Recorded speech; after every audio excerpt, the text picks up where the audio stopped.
السلام علیکم، آپ دیکھ رہے ہیں پاکستان ایٹ 7 اور میں ہوں ناجیہ اشر۔ ہمارے آج کے پروگرام کی ٹاپ سٹوریز یہ ہیں۔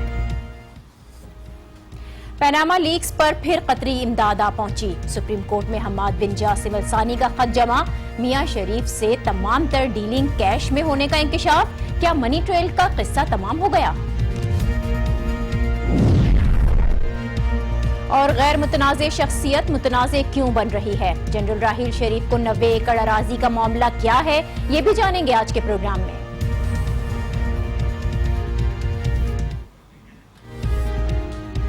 ڈینوو ہیئرنگ، وکلاء کی تبدیلی، دھواں دھار تقریریں، الزامات، بیانات اور کئی دنوں کے دلائل، 20 سماعتوں کے بعد آخرکار پاناما لیکس کی سمت کچھ واضح ہونے لگی ہے۔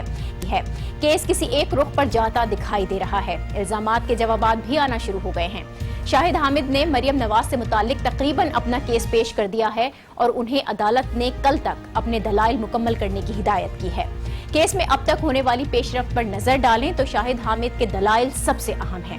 انہوں نے اپوزیشن کے الزامات کے جوابات دیے ہیں، مریم نواز کے ٹیکس گوشواروں کی بنا پر ثابت کرنے کی کوشش کی ہے کہ وہ وزیر اعظم کی زیر کفالت نہیں۔ یہ بھی بتایا ہے کہ مریم نواز لنڈن فلیٹس کی بینیفیشل اونر نہیں بلکہ ٹرسٹی ہیں، وہ بھی اس لیے کیونکہ حسین نواز کی 2 شادیاں ہیں اور ان کے بعد بچوں میں جائیداد پر جھگڑا نہ ہو، جائیداد کی منصفانہ تقسیم ہو سکے، اس لیے مریم نواز کو ٹرسٹی بنایا گیا ہے۔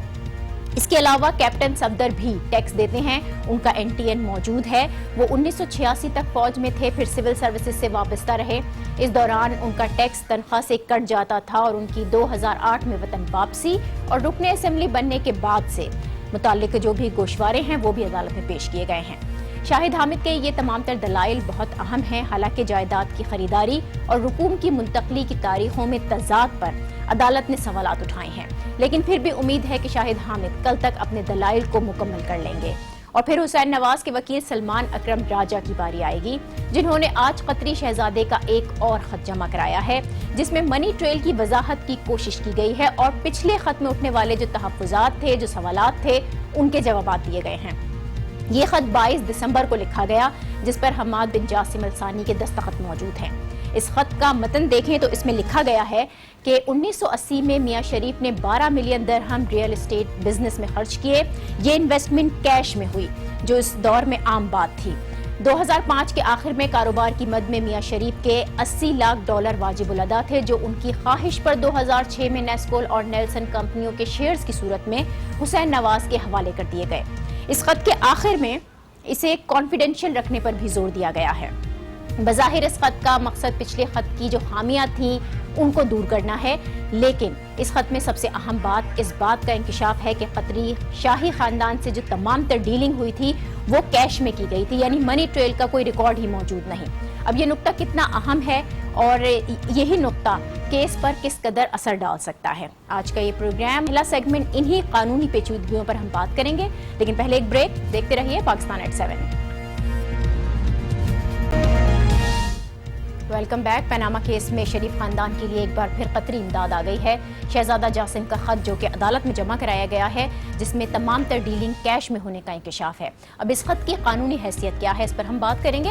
بیرسٹر علی ظفر صاحب جو کہ قانونی ماہر ہیں، سپریم کورٹ بار کے صدر بھی رہ چکے ہیں، ہمارے ساتھ ہیں۔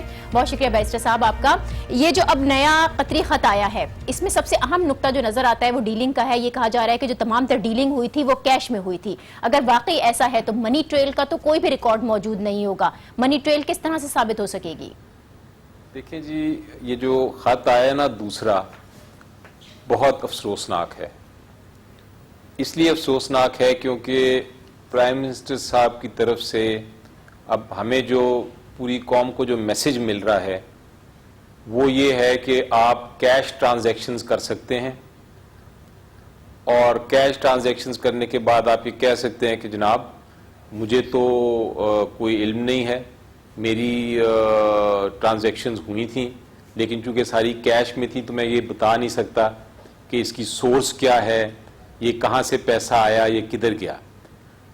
اگر تو یہ بات ہوتی 1 لاکھ 2 لاکھ 4 لاکھ 10 لاکھ 20 لاکھ کی بھی، تو آپ یقین کر سکتے ہیں بالکل کیش کی ٹرانزیکشنز ہو سکتی ہیں۔ کروڑ ہار روپے کی کیش کی ٹرانزیکشنز کہنا، اور اگر یہ بات آپ مان لیں تو پھر تو آپ یہ دیکھیں کہ جو بھی کرپشن کا کیس ہے جی اگر کسی کے گھر سے کروڑوں روپیہ مل گیا تو وہ کہے گا کہ جناب میں نے تو بزنس کیا کیش کا اور اب یہ کروڑ روپیہ میرے پاس پڑا ہوا ہے تو یہ تو سارا میرے انڈاکیومنٹڈ کیش بزنس کی ٹرانزیکشن ہے, آپ مجھے پوچھ نہیں سکتے کرپشن کے لیے. تو یہ میرا خیال ہے کہ ایسی ڈیفینس ہے جو سپریم کورٹ مان ہی نہیں سکتا, ٹھیک ہے, کم از کم ایز اے لیگل. بیرسٹر صاحب اس میں ایک اور اہم, اگر یہ ساری جو ٹرانزیکشن ہے کیش میں ہوئی ہے تو شریف خاندان کی جانب سے اب تک عدالتی کارروائی میں جو کچھ بات کی جاتی رہی, جو موقف پیش کیا جاتا رہا, اس کیش ٹرانزیکشن کا ذکر کیوں نہیں ہوا؟ خاموشی سے قطری خط کو کیوں پیش کیا گیا؟ اس پر بھی تو سوالات اٹھیں گے. بالکل, آپ دیکھیں ہمارے قانون میں اور یہ دنیا کے ہر قانون میں ہے, ایک بڑا پرنسپل ہے کہ جب آپ اپنی صفائی یا اپنی ڈیفینس پیش کریں عدالت میں تو پہلے ہی ساری ڈیفینس پیش کر دیں, پہلے ہی ڈاکیومنٹ میں. آپ کو بعد میں اجازت نہیں کہ آپ اس کو امپروو کرتے رہیں یا اس میں ایڈ کرتے رہیں چیزیں. اس کیس میں جو قطری یہ ساری کہانی آئی ہے, اس کو میں کہانی کہہ سکتا ہوں, جی یہ آہستہ آہستہ آئی ہے اور اب بڑھتی جا رہی ہے. پہلے یہ تھا کہ ہمارا بزنس ہوا, پہلے تو یہ تھا کہ بزنس ہوا ہی کوئی نہیں, قطر کا ذکر ہی نہیں تھا. پھر ہوا کہ بزنس ہوا, اس کے بعد ہوا کہ جی بزنس اب ہم کوئی دے نہیں سکتے اس کا ثبوت کیونکہ سارا کیش ٹرانزیکشن سے ہوا. یہ جب قانون میں اس قسم کی ایڈیشنز کو بڑے شک کی نگاہ سے دیکھا جائے. اب اس خط کی قانونی حیثیت کیا ہوگی؟ کیس پر کچھ اثر ڈال سکے گا یہ؟ شریف خاندان کو یہ جو منی ٹریل ثابت کرنے کے لیے قطری شہزادے کی جانب سے کیا کسی ایفیڈیوٹ کی ضرورت پڑنے والی ہے؟ دیکھیں ایفیڈیوٹ تو میرا خیال ہے جس نے خط لکھ دیا وہ ایفیڈیوٹ بھی دے دیں گے, لیکن یہ جو قطری شہزادے کی جو سٹیٹمنٹ ہے جی وہ ان کی اپنی کہانی نہیں ہے. وہ یہ نہیں کہہ رہے کہ میں نے بزنس کیا, وہ کہہ رہے ہیں کہ میرے والد صاحب نے بزنس کیا. تو یہ اس کو ہم اپنے قانون میں کہتے ہیں ہیر سے, اور ہیر سے کا مطلب یہ ہے کہ آپ نے کسی کی سنی ہوئی بات بیان کی. یہ اس قسم کا بیان عدالت میں اور قانون شہادت میں اس کو آپ نہیں مان سکتے, اس کی کوئی اہمیت نہیں ہے, اس کے اوپر کوئی ریلائنس نہیں ہو سکتی, وہ اس کو ایکسیپٹ ہی نہیں کیا جا سکتا. اس لیے یہ قطری شہزادے کا لیٹر جو ہے یہ میرے مطابق کیس پہ اثر انداز نہیں ہوگا.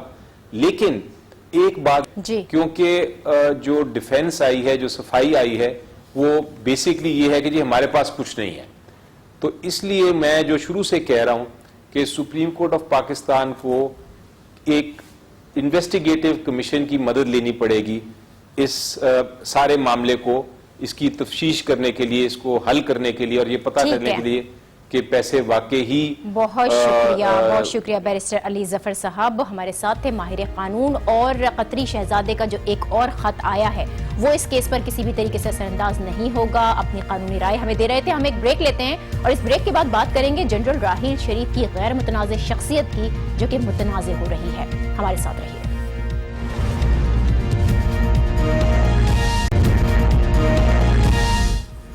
Welcome back. 2 ہی ماہ گزرے ہیں کہ جب جنرل راحیل شریف پوری قوم کے نجات دہندہ تھے. کراچی سے خیبر تک گلیاں, چوراہے شکریہ راحیل شریف کے نعروں سے گونج رہی تھیں. موو آن تحریک کے بینرز بھی لگے دیکھے ہم نے, انہیں مرد آہن اور مرد بحران بھی قرار دیا گیا. فیلڈ مارشل بنانے کی باتیں ہو رہی تھیں اور آج 2 ماہ کے بعد پہلے ان کے اسلامی ممالک کے اتحاد کی سربراہی قبول کرنے پر تنقید کی گئی اور اب 90 ایکڑ زمین کو ایشو بنایا جا رہا ہے. خبریں آ رہی ہیں, دعوے کیے جا رہے ہیں کہ جنرل راحیل کو بارڈر ایریا کمیٹی کے ذریعے بیدیاں روڈ لاہور پر 90 ایکڑ زمین الاٹ کی گئی ہے جس کی مالیت 1 ارب 35 کروڑ روپے کے لگ بھگ ہے. راحیل شریف صاحب کو 50 ایکڑ اراضی بطور جنرل جبکہ 40 ایکڑ بطور آرمی چیف ملی جس کا حکم 24 دسمبر 2014 کو دیا گیا. یعنی یہ زمین 2014 سے جنرل راحیل کی ملکیت تھی, لیکن 2 سال تک اس کا کہیں ذکر نہیں ہوا اور اب اچانک سے جبکہ ان کی ریٹائرمنٹ بھی ہو چکی ہے اس کے بعد سے یہ فائلیں کھلنا شروع ہوئی. آخر اس کی وجہ کیا ہے, یہ معاملہ ہے کیا اور کس قانون کے تحت یہ زمین الاٹ ہوئی ہے, اس پر ہم بات کریں گے. اکرام سہگل صاحب ہمارے ساتھ موجود ہیں. بہت شکریہ سہگل صاحب آپ کا. جنرل راحیل سے متعلق 90 ایکڑ زمین کی الاٹمنٹ کو لے کر بڑا چرچا ہے, بہت دعوے کیے جا رہے ہیں, مختلف قسم کی باتیں ہو رہی ہیں. آخر یہ معاملہ ہے کیا؟ معاملہ بڑا سمپل ہے جی. جو چاہتے ہیں کہ جنرل راحیل شریف کو ملائن کرے, جو چاہتے ہیں ریئلی کہ پاکستان آرمی کو ملائن کرے, جو کنکاکٹڈ سٹوری بناتے ہیں